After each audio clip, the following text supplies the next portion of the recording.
ವೀಕ್ಷಕರೇ, KGF 2 cinema box ಆಫೀಸ್ನಲ್ಲಿ mega success ಆದ ಬಳಿಕ rocking star fan Indian star ಆಗಿ ಹೊರಹೊಮ್ಮಿದ್ದಾರೆ. ಹೀಗಾಗಿ ಈ ಬಾರಿ ಬರ್ತ್ಡೇ ರಾಕಿ ಬಾಯ್ಗೆ ಸ್ಪೆಷಲ್. KGF 2 ಬಳಿಕ ಯಶ್ ಸಿನಿಮಾವನ್ನು ನೋಡುವ ಪರಿ ಬದಲಾಗಿದೆ.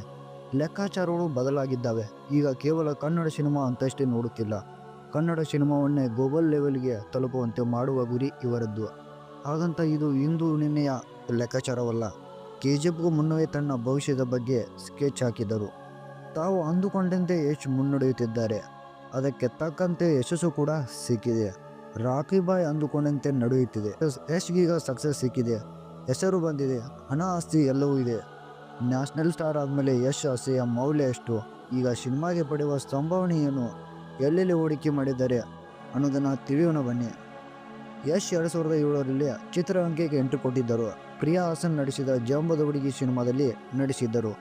ಆ ವೇಳೆ ಯಶ್ ಮುಂದೊಂದು ದಿನ ನ್ಯಾಷನಲ್ ಸ್ಟಾರ್